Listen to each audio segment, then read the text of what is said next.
India के लिए deport की उन्होंने, वहाँ से कोई प्रक्रिया नहीं की, वहाँ से तो ऐसे लेके आए कि हमको जैसे कोई कंट्री हमें चोरी से निकाल रही है वहाँ से की। तो अमेरिका में रह रहे अवैध भारतीय प्रवासियों को यूएस प्रेसिडेंट डोनाल्ड ट्रंप ने यूएस एयरफोर्स के एक एयरक्राफ्ट से वापस भारत डिपोर्ट कर दिया है, यानी भेज दिया है। अब इसको लेकर आपके मन में चल रहे होंगे बहुत सारे सवाल।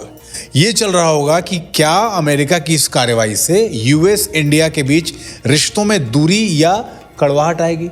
मोदी ट्रंप की दोस्ती पर इसका असर पड़ेगा? या फिर जिन लोगों को भारत डिपोर्ट किया गया है अमेरिका से, उनका अब क्या होगा? तो ये पूरा वीडियो देखिए और एक एक करके अपने इन सवालों के आसान भाषा में जवाब समझते जाइए।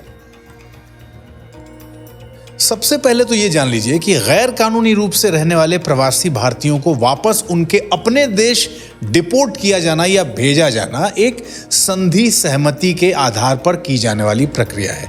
संधि सहमति यानी कि ट्रीटी एग्रीमेंट, जिनमें देशों की आपसी सहमति के आधार पर यह कार्रवाई की जाती है। तो इस फैसले से न तो भारत और अमेरिका के बीच के रिश्तों में कोई खटास आएगी और न ही इसकी वजह से मोदी और ट्रंप की दोस्ती पर इसका कोई असर पड़ेगा। देखिए, अमेरिका ने 104 भारतीयों को वापस भारत भेजा है और अमेरिका से अवैध प्रवासी भारतीयों की वापसी भेजने की यह प्रक्रिया कोई नई नहीं है।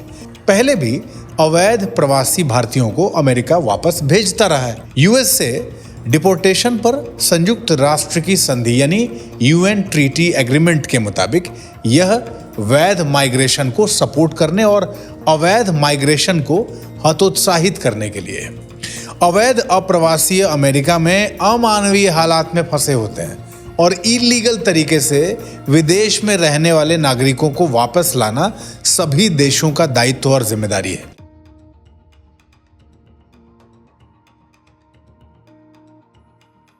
अब जरा एक सरकारी डेटा देखिए। अमेरिका हर साल अवैध प्रवासियों को भेजता रहा है। साल 2010 में 799 अवैध प्रवासी भारतीय अमेरिका से डिपोर्ट किए गए। साल 2011 में 597, साल 2012 में 530, 2013 में 515 और साल 2014 में 591 लोगों को वापस भारत भेजा गया। अब यह जानिए कि जो 104 भारतीय डिपोर्ट किए गए हैं उनके साथ क्या होगा अब यहाँ। नंबर 1, सबसे पहले तो पुलिस इस बारे में यह जांच करेगी कि अवैध प्रवासी किस तरीके से अमेरिका पहुंच गए। क्या उन्होंने कोई डंकी रूट इस्तेमाल करके ऐसा किया? इन प्रवासियों में से कई ऐसे भी हो सकते हैं जो टूरिस्ट वीजा लेकर अमेरिका गए हों और उसके बाद अवसर पाकर अवैध रूप से वहां रहने लगे। नंबर 2, ऐसे लोगों पर भारत में कोई अपराध यानी कि कोई एफआईआर या केस दर्ज नहीं होगा। कारण यह है कि इन्होंने अवैध रूप से रहने का अपराध अमेरिका में किया है, भारत में नहीं। और नंबर 3, पुलिस इस एंगल से भी जांच करेगी कि क्या इनमें से कोई ऐसा भी है जो भारत में क्राइम करके यानी भारत में कोई अपराध करके अमेरिका गया था या फिर मानव तस्करी ह्यूमन ट्रैफिकिंग की सहायता से क्राइम करके डंकी रूट से अमेरिका भागा हो। अगर ऐसे मामले सामने आए तो उन लोगों पर आवश्यक कानूनी कार्रवाई जरूर की जाएगी।